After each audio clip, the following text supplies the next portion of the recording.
Bismillahirrahmanirrahim. Assalamu alaikum. I hope you must be doing good, inshallah. It's me, Anjum Akil, at your own channel, English Lounge with Anjum.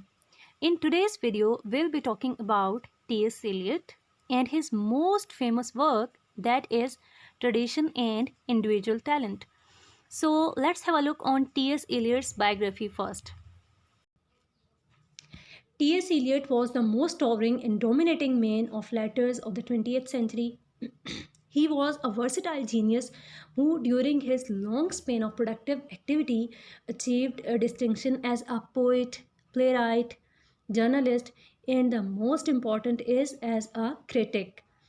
Eliot stands in the long line of poet critics, beginning with Ben Jonson and including such names as Dryden, Johnson, Coleridge, and Matthew Arnold. The value of Eliot's criticism arises from the fact that he speaks with authority and conviction, and his prose style is as precise and memorable as his poetry. His bust-down essays are on literary criticism. These are tradition and individual talent, poetry and drama, the function of criticism, and the English metaphysical poets. Let's talk about his essay, Tradition and Individual Talent. The essay Tradition and Individual Talent was first published in 1919 as a article. As it is pretty clear from the title that this essay is about tradition and individual talent. The essay is divided into three parts. The first part gives us Eliot's concept of tradition. In the second part, we get theory of impersonality of poetry. And the third shortest part, we get conclusion or summing up of the whole discussion. As we are concerned with theory of impersonality of poetry, so here we will discuss it briefly. No poet, no artist of any art has his complete meaning alone, according to the T.S. Eliot. He further says the poet must believe his own personality, his own feelings and experiences from the subject of the poetry. The artist must continually surrender himself to something which is more valuable than himself, like literary tradition. He must allow his poetic sensibility to reshaped and modified by the past. He must acquire greater and greater objectivity. His emotions and passions must be depersonalized. He must be as impersonal and objective as a scientist. The personality of the artist is not important. The important thing is his sense of tradition. He must forget his personal joys and sorrows and be absorbed in acquiring a sense of tradition in expressing it in his poetry. That is why T.S. Eliot says honest and criticism and honest criticism and sensitive appreciation is directed not upon the poet but upon the poetry. In the second part of the essay, Eliot develops further his theory of impersonality of poetry. He compares the mind of the poetry to catalyst and the process of poetic creation to the process of chemical reaction. Just as chemical reaction take place in the presence of catalyst alone, so also the poet's mind is the catalytic agent for combining different emotions into something new. Here we can take an example of a chemical reaction. Suppose there is a jar containing oxygen and sulfur dioxide. These two gases combine to form sulfuric acid. When a fine filament of platinum, which will work as a catalyst, is introduced into the jar, the combination takes place only in the presence of piece of platinum, but the metal itself does not undergo any change. Which metal? Platinum. It remains inert, neutral, and unaffected. Same is the case with the mind of the poet, that it is like catalytic agent. It is necessary for the combination of emotions and experience to take place, but it itself does not undergo any change during the process of poetic combination. In the case of a young and immature poet, his mind, his personal emotions, and experiences may find some expressions in his composition. But Eliot says the more perfect the artist, the more completely separate in him will be the man who suffers and the mind which creates.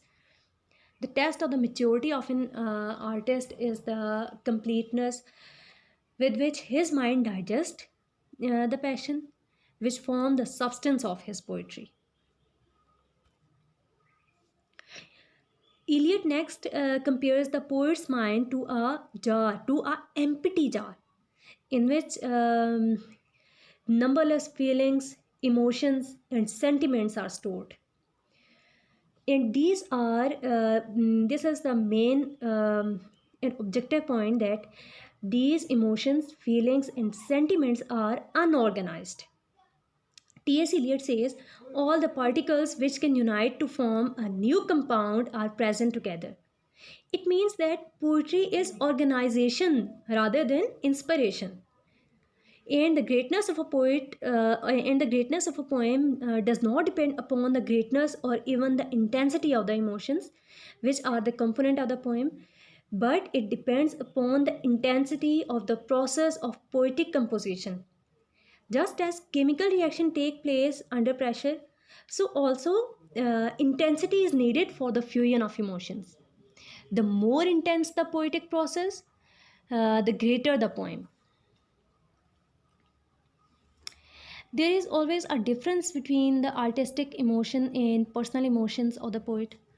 Here, T.S. Eliot gives example of John Keats, a romantic poet. He says that his famous poem Ode to Nightingale, a number of emotions which have nothing to do with the nightingale. The difference between art and event is always absolute. The poet has no personality to express. He is merely a medium in which impressions and experiences combine in expected ways. Eliot thus rejects the romantic subjectivity. Further, he says that the emotion of poetry is different from personal emotions of the poet. His personal emotions may be simple or crude, but the emotion of his poetry may be complex and refined. It is not only business of the poet to find new emotions. He may express only ordinary emotions, but he must impart to them a new significance and a new meaning. As it is not necessary that they should be his personal emotions, even emotions which he has never personally experienced can serve the purpose of poetry. Further, T.S. Eliot gives example of Wordsworth poetry. Eliot rejects William Wordsworth's theory of poetry. William Wordsworth says emotions that poetry is emotions recollected in tranquility. Tranquility means positive or healthy atmosphere. He points out that in the process of poetic composition, there is neither emotions nor recollection nor tranquility. In the poetic process, there is only concentration of a number of experiences, and a new thing results from this concentration.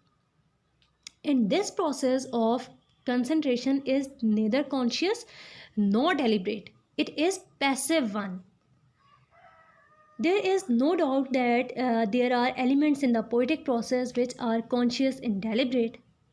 The difference between a good and a bad poet is that a bad poet is conscious where he should be unconscious, and unconscious where he should be conscious. It is this consciousness of the wrong kind which makes a poem personal, where mature art must be impersonal. But Eliot does not tell us that when a poet should be conscious and when it should be not. The point has been left indeterminate. T.S. Eliot concludes that poetry is not a turning loose of emotion but an escape from the emotion. It is not the expression of personality but an escape from personality. Thus, Eliot does not deny personality or emotion to the poet.